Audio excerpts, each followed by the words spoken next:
Siguiendo con el plan de estudios de la universidad, el día de hoy vamos a analizar y estudiar la unidad 3 del derecho económico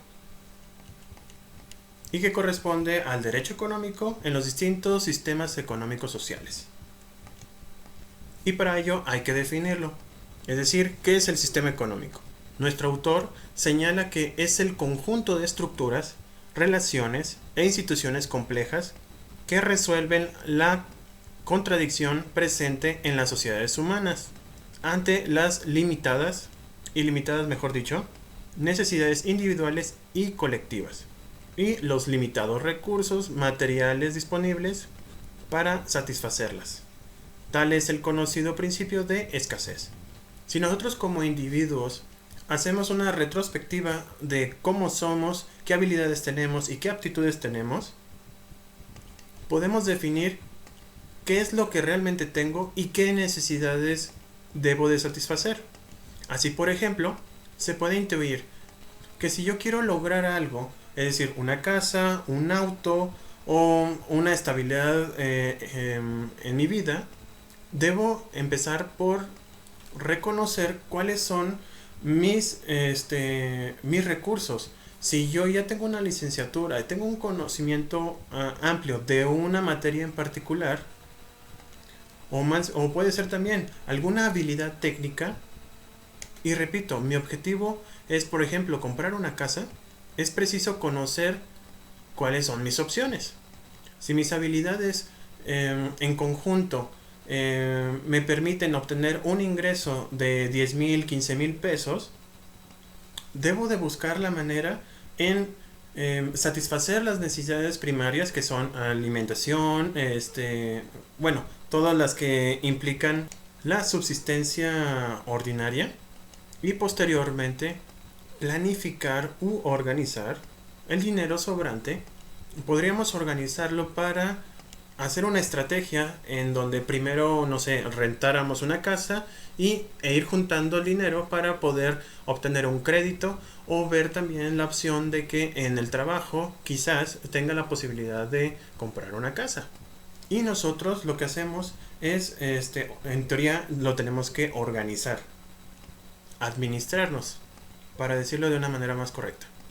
Ahora hay que traspolarlo a una economía más grande. Imagínense, no solamente soy yo, sino somos alrededor de 130 millones de personas.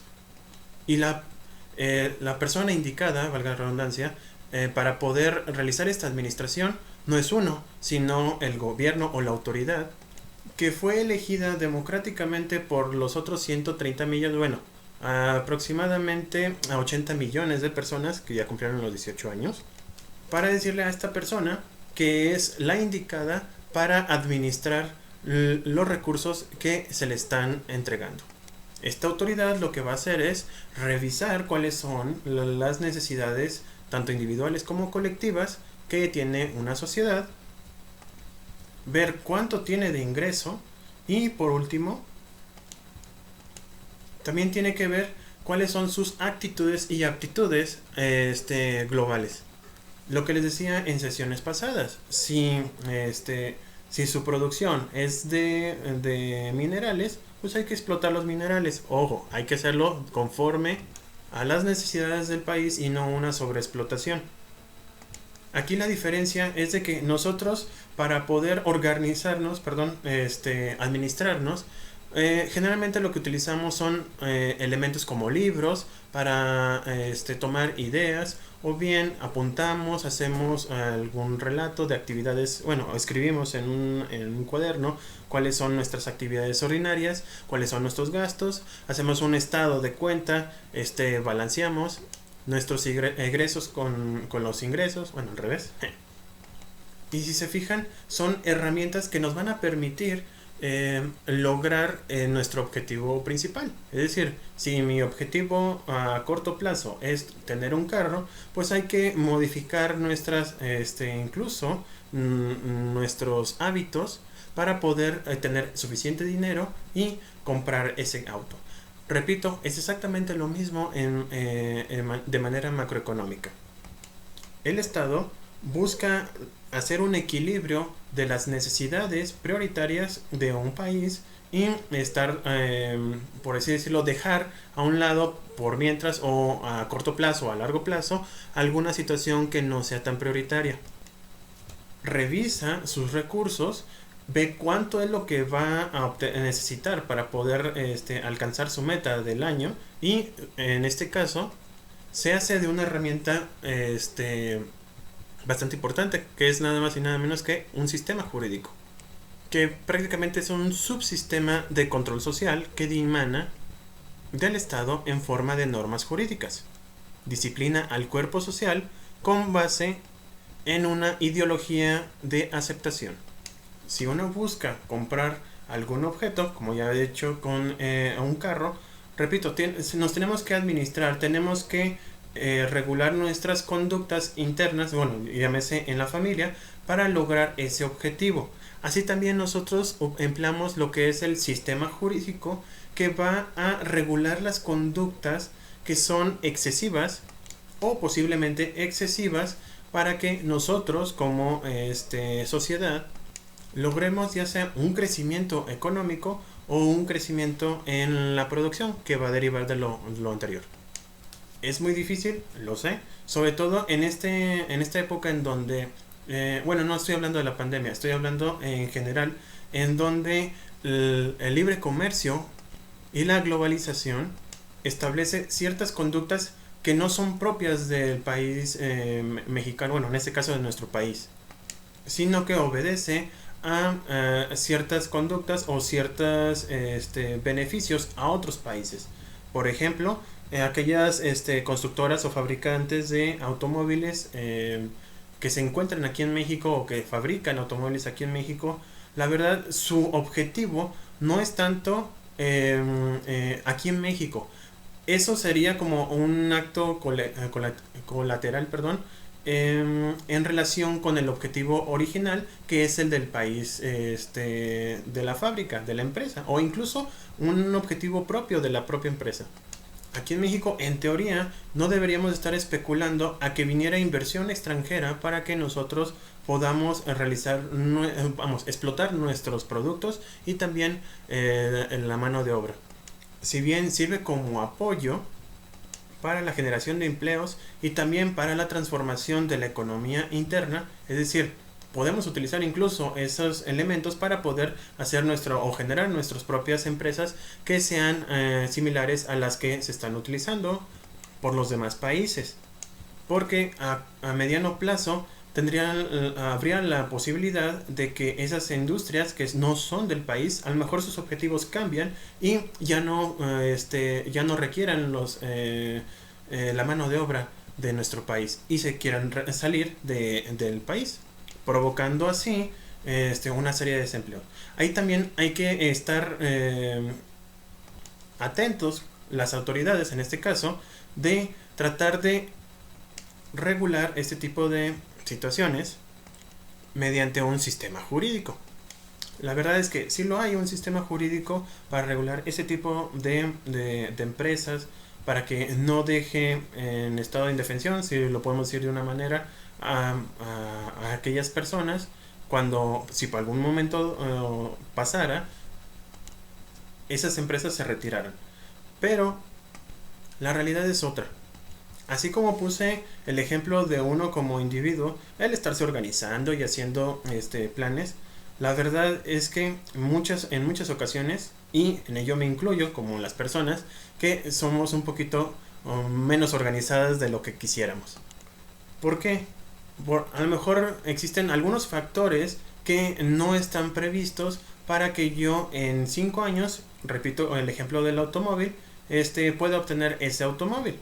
Quizás a lo mejor eso es mucho tiempo, 5 años. Supongamos que en 2 años quiero empezar con el enganche de ese automóvil, pero llegaron a pasar ciertas circunstancias que me pudieran impedir que compre ese auto en esos 2 años. Pero a lo mejor en 3, a lo mejor en 4 ya lo tendría. Así también en México.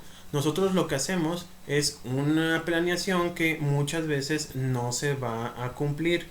Aunque, vamos, tiene los ejes principales, pero hay factores externos a la autoridad que pudiesen impedir que se realicen completamente todo lo que se planeó en el tiempo establecido. Y si no, vean a través de nuestra historia cómo desde los años 80 estamos tratando de salir de una crisis que está de otra crisis y así sucesivamente. ¿Y a qué quiero llegar? Para no ser tan pesimista, porque ya pareciera que está diciendo muy pesimista. Es de que si bien no se pueden completar aquellos proyectos o metas en su totalidad, el sistema económico va a focalizar todos los recursos de una nación para lograr sus objetivos. Es decir, llevar un orden. Pues de lo contrario, ¿para qué serviría entonces un estado o un país a una sociedad si no tienes esta garantía? Históricamente hablando, lo que pasa es que cuando no hay un sistema económico, empieza a haber revoluciones, empieza a haber guerrillas, empieza a haber invasiones de otros países para tomar esos recursos que no se están utilizando. En fin, es muy vasto lo que es el concepto de sistema económico, pero lo vamos a reducir en lo primero, lo más importante, respecto al principio de escasez, que es base del sistema económico, introducido por Thomas Piketty, y que ha resuelto históricamente tres interrogantes: ¿qué producir?, ¿cómo producir? ¿Y para quién producir? Tomando como base estas preguntas, en el siglo XX se establecieron dos tipos de sistema económico, y de estas dos se deriva una tercera, que actualmente es la que utiliza nuestro país. Bueno, el primero de ellos se llama sistema de economía libre o de mercado. Este sistema también es conocido como economía de mercado capitalista. Surgió en el siglo XVIII, consolidándose universalmente en el siglo XIX y a principios del siglo XX, al calor de la revolución industrial, que tiene como centro geoeconómico pues Inglaterra. De hecho, muchos pensamientos han surgido de esta mega isla. Los factores que determinan su gestión es la consolidación de los mercados nacionales, particularmente en Francia e Inglaterra, la apertura de los mercados internacionales, intervenciones tecnológicas productivas, consolidación de la propiedad privada sobre los medios de producción, división social del trabajo, desarrollo de las ideas liberales, acuñadas en Francia, desarrollo de los instrumentos financieros, monetarios y bancarios y de sociedades mercantiles. Hay la presencia del Estado, pero es abstencionista con limitadas tareas. En este caso nada más sería la custodia de fronteras, seguridad interna y regulador externo de los individuos. La economía es una actividad natural autorregulada por el mercado que fija a través de los precios las retribuciones al capital y al trabajo. Básicamente ese es como el lema de este sistema.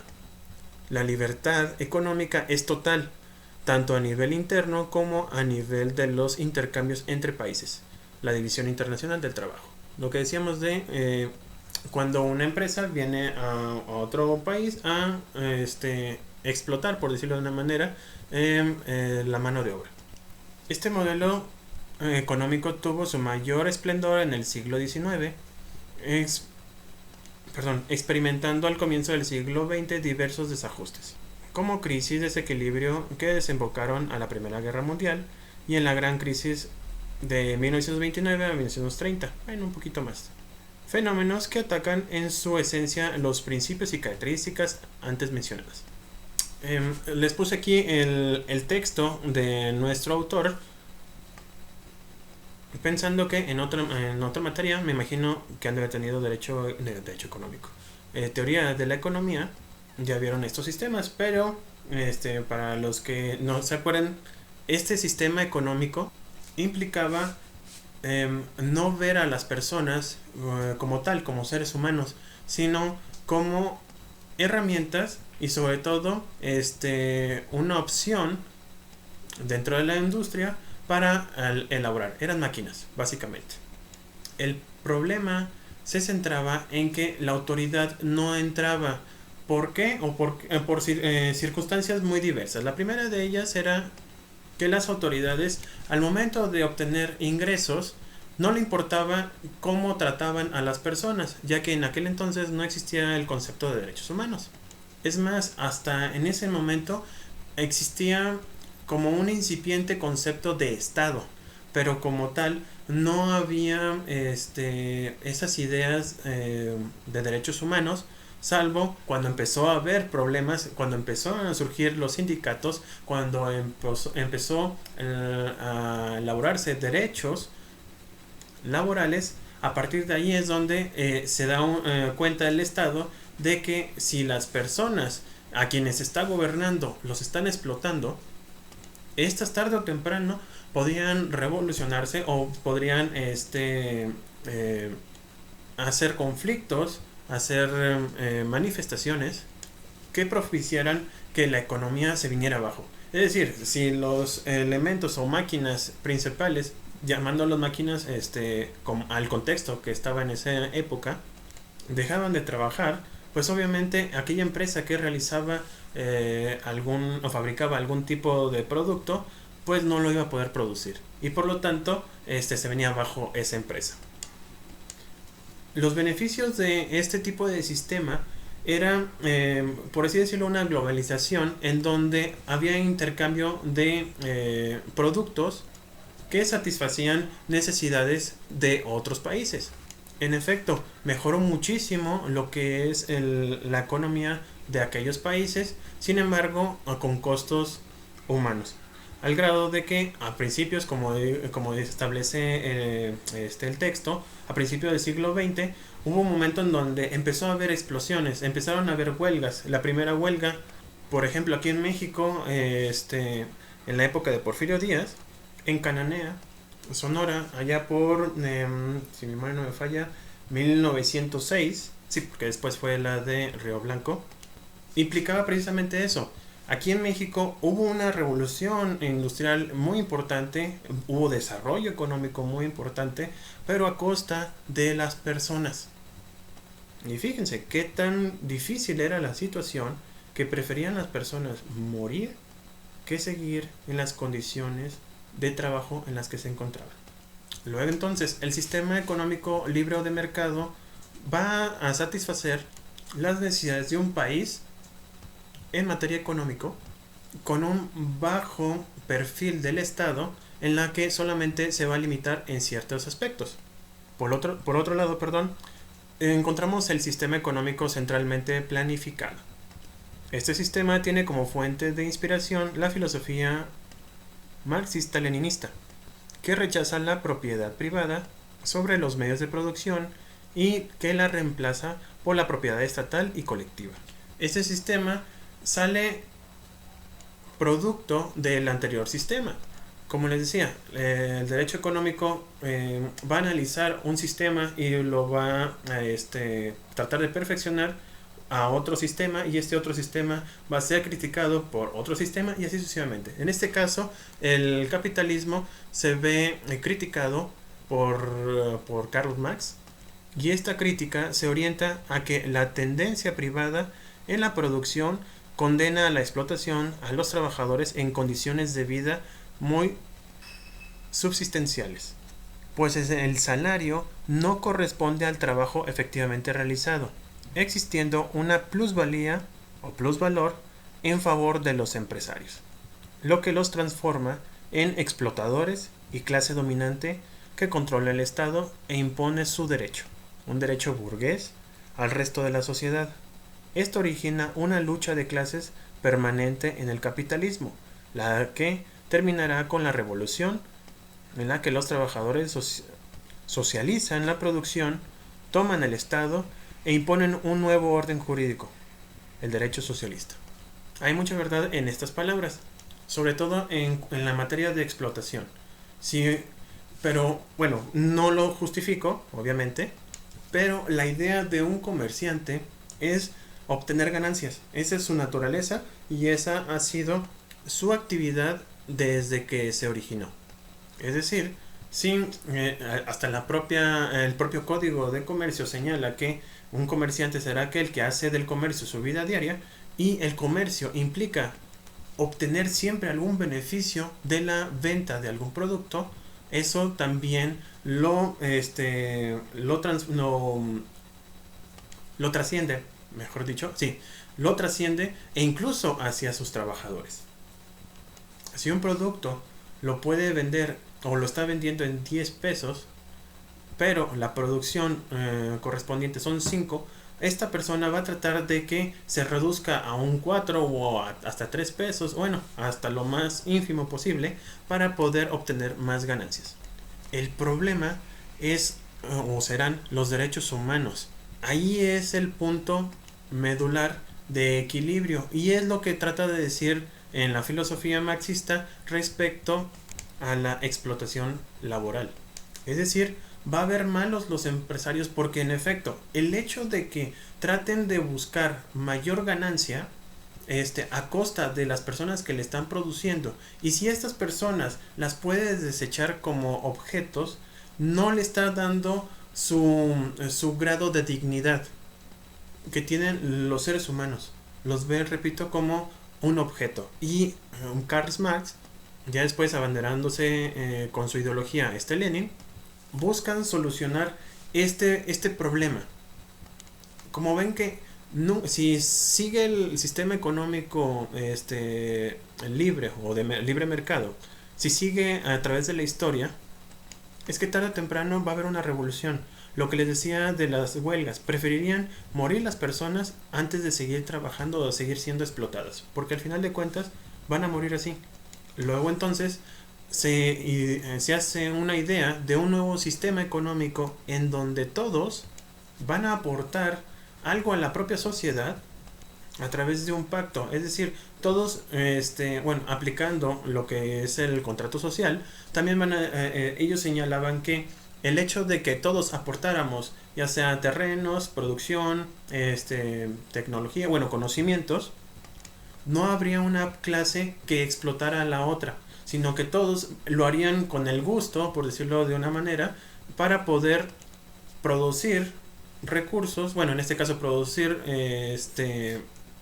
satisfactores a la propia sociedad. Y está siendo administrada por una autoridad, pero no una autoridad supresora, sino una autoridad que va a coordinar esos recursos para satisfacer las necesidades de toda la sociedad.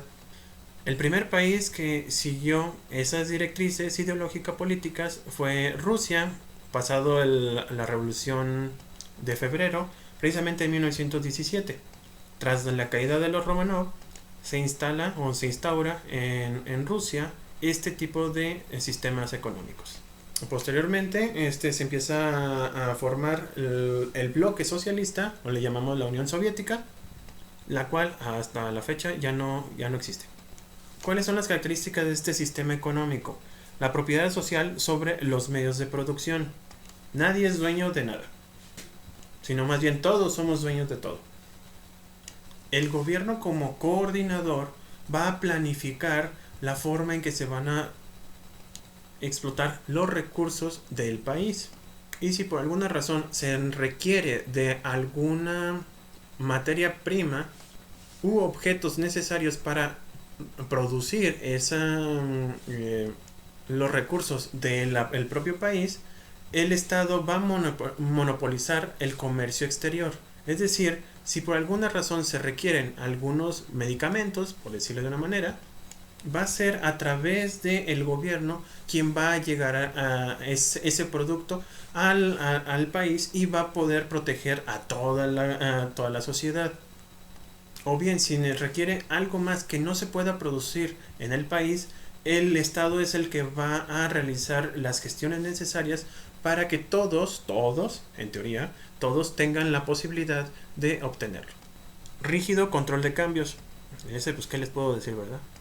Desarrollo del derecho público o socialista. Sistema político de partido único. Inexistencia de libertad económica. En referente a estos dos últimos, respecto a la democracia, implicaría un conflicto innecesario de políticas, porque si la política es única, vamos, la idea es de que si toda la sociedad se comprometió a hacer ese régimen, es decir, todos tienen ya una política a realizar. Luego entonces, ¿para qué querrían otra política? ¿Para qué existirían otros partidos políticos? ¿Existiría un partido liberal? ¿Existiría un partido de izquierda? No es necesario, porque la teoría es de que todos conocen cuál es la política. Es decir, no puede haber otra política más que la que está en la autoridad, porque la autoridad está legitimada por todos los demás, por toda la sociedad, que desde un principio, desde que se formó el Estado, dijeron, vamos a darle pauta a este gobierno que va a tener estas políticas desde un principio. Y al momento de existir más partidos políticos, se perdería la razón de ser de un sistema socialista. Lo mismo pasa con el número 7, la inexistencia de libertad económica. Si todos en la política dicen que no quieren, bueno, la política pública implica de que no quieren libertad económica, pues no existirían las demás empresas. Eso en teoría. Digo, me acuerdo algunas fotografías de Fidel Castro con su uniforme deportivo de Adidas y también su diferenciación de monedas entre los cubanos y los que visitan Cuba. Después de pasado el sistema económico liberal y el de planificación centralizada por el Estado o socialista, esta última se dieron cuenta o se hizo un análisis al respecto y resulta de ser de que si bien había igualdad en cuanto a derechos de cada uno, la garantía era mínima o sigue siendo mínima. En algunos estados todavía existe este sistema socialista, como Rusia, Cuba y de facto en Venezuela. Esta situación de garantías mínimas implicaba también una disminución de derechos humanos a los pobladores de esa sociedad y posiblemente la corrupción del Estado en esos países. Si ustedes ven a un ciudadano socialista normal, por decirlo de una manera, y a alguien que es servidor público de esos estados, pueden encontrar ciertas diferencias que contradicen la ideología marxista. ¿Esto qué quiere decir? Que el monopolio que tiene el Estado respecto al comercio exterior lo va a tomar como privilegio, y dentro de la filosofía eso estaría mal, y eso es lo que estaba pasando. ¿Qué fue lo que culminó? Que la gran mayoría de los países que eran socialistas se fueran convirtiendo a un sistema capitalista. Ojo, no capitalista como en el siglo XIX, sino a través de un sistema que se reconoce como economía mixta, la cual ha tenido diferentes nombres, o lo conocemos con diferentes nombres. La más popular, porque un político lo ha estado mencionando mucho, es una economía neoliberal, una economía social de mercado, economía de mercado con planificación indicativa, economía socialista de mercado, socialismo concurrencial, economía de mercado administrado, pero la que comúnmente se utiliza y la que formalmente se debe de establecer es el Estado social de derecho. Y esta surge como una tercera vía en la década de los 30 del siglo pasado, porque resulta de ser que en 1929 surge una gran crisis a nivel mundial, donde se empieza a inflar los productos dentro del mercado a tal grado que los bancos ya no pueden respaldar en dinero. Asimismo, las deudas que tenían algunos países europeos después de la Primera Guerra Mundial hicieron que dejaran de comprar de manera internacional algunos productos, ya sea en Estados Unidos o una parte de Europa. Y al ver excedente de productos, pues lo que implicaba también era de que no hubiera empleo. O bien despidieran a las personas para hacer los ajustes necesarios en las empresas y liberarse del excedente que tenían de sus productos. Esto convirtió en una cadena de desgracias que implicaron el cierre de empresas, la liquidación de las mismas y, repito, la falta de dinero por parte de los bancos para hacer líquido aquellas empresas que se habían decidido cerrar. Imagínense en un banco que te digan de buenas a primeras de que toda tu reserva, supongamos que tuviera $1,000,000, es un ejemplo, no sé cuánto tengan la verdad, que al mismo tiempo todas las empresas que iban cerrando te pidieran que les diera su dinero. Al no tener suficiente dinero para pagar, y sobre todo en la bolsa de valores, al momento de estar infladas estas empresas, pensando que tienen un valor superior después de la Primera Guerra Mundial, provocó lo que ya conocemos como primero el Día Negro, el Jueves Negro mejor dicho, y posteriormente la Gran Depresión. Pues bien, pasado esa situación, surgió una teoría bastante peculiar de Keynes. Y es que observando lo que hizo el presidente Roosevelt, se dio cuenta de que tanto el sistema económico de libre mercado y el socialista no podían ser agua y aceite. Él se preguntó de que a lo mejor se podía hacer una mezcla entre estos dos sistemas y apoyar a la economía de un país. Resulta ser de que el presidente Roosevelt, cuando existe este problema de la Gran Depresión, fue tomar partida en el sistema económico. Decir, se señaló al Estado como no solamente dejar hacer y dejar pasar, sino aquellos puntos estratégicos en donde pudiese apoyar en la economía y que fueran importantes para que no cayera el país, estos fueran sostenidos por el Estado. Y los empieza a catalogar como ejes o políticas económicas.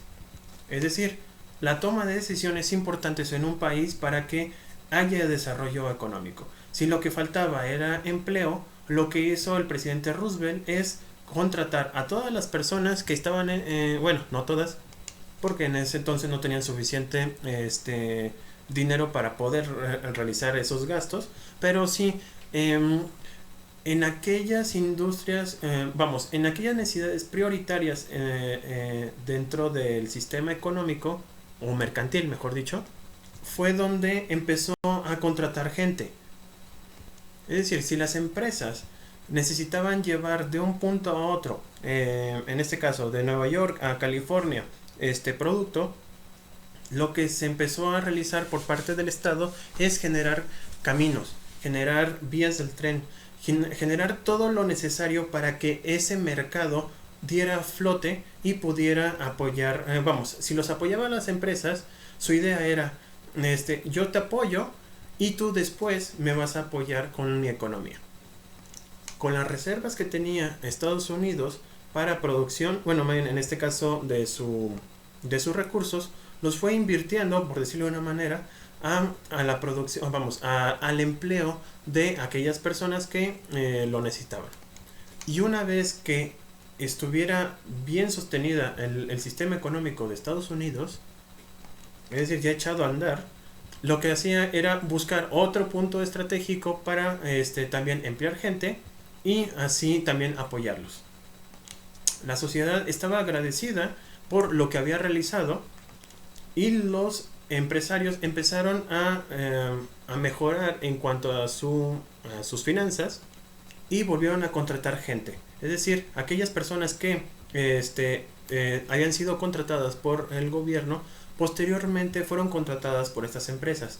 El gobierno apoyó socialmente a las personas que tenían alguna necesidad, en este caso económica, y también apoyó a las empresas para su desarrollo, para que posteriormente estas tomaran otra vez las riendas de contratar las personas, en este caso a las personas, dando así a un sistema que no solamente permite el libre comercio, sino que ve en el trabajador una garantía, le ve la dignidad, Por eso lo que decíamos al principio,